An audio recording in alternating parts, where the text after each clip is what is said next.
Maintenant, qu'est-ce qu'une belle marque? C'est une marque à forte valeur affective ajoutée. Donc on parle tout le temps de valeur ajoutée. Voilà, moi j'ajoute la valeur affective ajoutée. Donc c'est une marque avec laquelle le public a un lien affectif. C'est-à-dire que à la fin des fins, quand on est une belle marque, notre client ne veut plus envisager une autre marque que la nôtre. D'accord? Tous ceux qui ont, je vois ici, là, plein de MacBook Air ou des MacBook Pro, est-ce que vous regardez encore des pubs, par exemple, pour le dernier Asus, le dernier Dell, le dernier Sony, le dernier... Vous regardez les pubs? Je ne sais pas pourquoi, mais il me semble que non. Les téléphones, alors c'est plus compliqué, mais malgré tout, vous voyez, la préférence de marque est tellement forte que vous ne voyez aucune autre qu'elle. Donc, ben non, on ne les voit pas. Ils en font, mais on ne les voit pas. Donc là, j'ai juste un petit exemple pour illustrer plusieurs choses que je raconte jusqu'à maintenant. Donc vous reconnaissez une pub Decathlon ici, là? Vous voyez la taille du produit par rapport à la taille de la pub? Vous voyez le prix? Qu'est-ce qu'elle nous vend, cette pub? Tu n'es pas encore papa, c'est pas une bonne réponse, ça. Elle nous vend le plaisir de voir notre enfant heureux. Oui, mais elle est fatiguée parce qu'elle a fait 3 heures de danse. Mais est-ce qu'on a l'impression qu'elle est... Alors toutes les pubs sont comme ça, il y a un petit garçon qui fait du foot, un petit basketteur, voilà. Ce qu'on nous vend, en fait, c'est ça. Ce qu'on nous vend, c'est le bonheur de notre enfant, en tout cas le fait que... alors la tranquillité, un petit peu, mais ça c'est quand on a regardé un tout petit peu, on va dire en diagonale sur la pub, et qu'on a des enfants un peu bruyants, mais véritablement, vous voyez un petit peu, Decathlon a compris ça. Donc ils nous vendent quelque chose qui est assez émouvant, et ils nous vendent en fait les 3 heures de plaisir de la petite fille, et pas du tout le juste corps là, 9,95 €. D'accord? Ces pubs-là, vous les avez forcément vues, j'espère. Donc ça, en fait, ce que je vous montre, là, que ce soit pour Decathlon ou pour ça, c'est exactement ce que je vends à mes clients. Hein. C'est comme ça que je travaille avec eux, c'est le prêche que j'ai auprès de mes clients, parce que ça, c'est assez nouveau quand même. Notamment avec SFR, si vous avez en tête un peu la communication d'SFR, à un moment c'est devenu carrément vous. Et bien carrément vous, c'est exactement l'illustration de ça. C'est qu'à un moment, le produit n'est plus qu'un moyen. On ne vend pas les lunettes ici, on vend le fait de se trouver beau avec. Les lunettes, on s'en fout quelque part. D'accord ?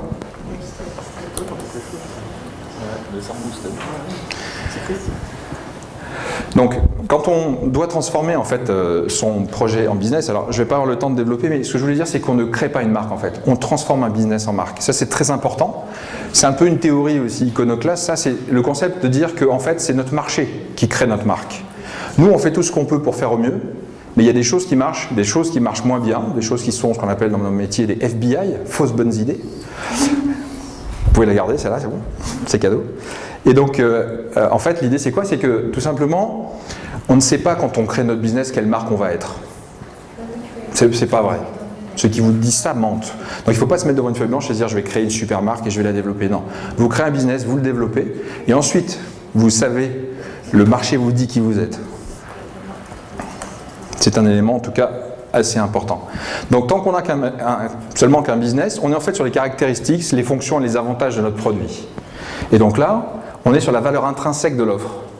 C'est-à-dire qu'on achète un produit par rapport à ce qu'il coûte à fabriquer, par rapport à sa technicité, par rapport à des valeurs, on va dire, le plus objectives possible. Donc là, on est dans la notion de besoin. J'en ai besoin. En revanche, quand on commence à être une marque, là, ce qu'on vend, c'est la valeur de la résolution de mon problème. Donc par exemple, quand j'ai un Mac ici, si on parle uniquement de fonctionnalité, si on parle de côté raisonnable, rationnel, bah c'est une machine qui ne plante pas où il n'y a pas de virus informatique. Ça peut être une motivation pour l'acheter, il n'y a pas de virus. D'accord ? En revanche, quand on commence à passer sur la marque, la valeur perçue, eh bien, ça me permet par exemple d'être beaucoup plus productif et donc ça me libère ma créativité. Là, on est sur une valeur perçue qui est plus importante et on est sur la résolution du problème. Donc ça veut dire que le prix de la machine n'est plus vraiment un souci. Je suis allé chez Apple, là, avant qu'on se voit à Plaza Catalunya. Le dernier, il est quand même à 2500 €, quoi.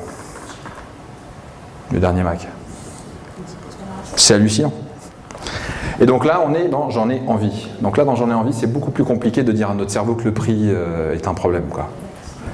Et quand on devient une belle marque, en fait, on est sur la valeur émotionnelle apportée par l'expérience de la marque. Donc ça, c'est ce qu'on a expliqué à plusieurs mains depuis le début, là. Et donc, on devient, en fait, on commence à rentrer dans une autre dimension. Et celle-ci, elle est fabuleuse parce qu'elle n'a pas de limite. C'est la valeur immatérielle de la marque. Quand on achète un produit de 1500 €, comme celui d'Apple, là, Clairement, on n'achète pas 2500 € de compétences, d'innovation, de technologie, pas du tout. D'accord? Donc ce qui veut dire que ici, c'est sur la valeur intrinsèque, ça plante pas, il n'y a pas de virus. Ici, ça me permet d'être créatif. Et la troisième là-haut, c'est je suis cool, je suis branché. Et j'ai du beau matériel. Vous voyez la nuance? Donc quand on en arrive à vendre de la coolitude, ce qui est le cas d'Apple, avec plein d'autres choses évidemment, ben là il n'y a plus de limite. Parce que la coolitude, on est prêt à la payer très très cher. Ok? Donc là voilà, je vais passer un petit peu vite là-dessus. Donc, entre une marque et une belle marque, juste des petits glissements sémantiques pour que vous voyez bien la nuance. Donc quand on a une marque, on doit séduire nos acheteurs. En revanche, quand on a une belle marque, et ça Stu l'a dit très bien, on doit prendre soin d'eux. C'est très différent. Dans le cas où on est une marque, on règle les problèmes de nos clients. Quand on est une belle marque, on essaie d'améliorer, d'embellir et d'enrichir leur vie. Vous voyez un petit peu la différence d'ambition qu'on a là entre les deux? C'est quand même assez énorme. Donc quand notre client ressent ça, ça veut dire qu'on est déjà en train de basculer vers la belle marque. Quand on est une marque, on fait des choses pour nos clients. Quand on est une belle marque, nos clients font des choses pour nous. Ce qu'on appelle les fans. Quand on est une marque, on est apprécié pour nos qualités. Quand on est une belle marque, on est parfois pardonné pour les petites erreurs, les petits défauts que l'on a. Quand on aime un artiste et qu'il fait un album moyen, on se dit quoi? C'est pas grave, ça arrive. D'accord? Alors quand on achète un produit avec lequel on a une faible valeur affective, s'il est décevant, on n'en achète plus jamais. Vous voyez la nuance? Donc ça, en termes de fidélisation, ce dont on parlait aussi, c'est quand même très très important. Dans le cas où on est une marque aussi, nos clients en fait adhèrent à nos projets. C'était plus à nos produits d'ailleurs, excusez-moi, c'est une erreur. Dans le cas d'une belle marque, c'est qu'ils partagent notre rêve, ils partagent notre vision. Donc là, on parle véritablement de leadership de la marque. C'est-à-dire à quel moment elle devient beaucoup plus inspirationnelle et aspirationnelle.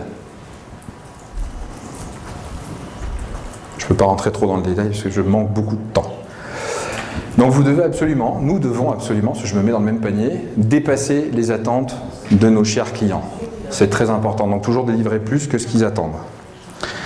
Et je vais terminer sur ce petit claim en disant voilà, si on est tous ici, logiquement, c'est que dehors, il y a des gens qui attendent le retour de la croissance et que nous, avec ce que je vous raconte et avec ce qu'on partage ici, on va faire en sorte de la créer.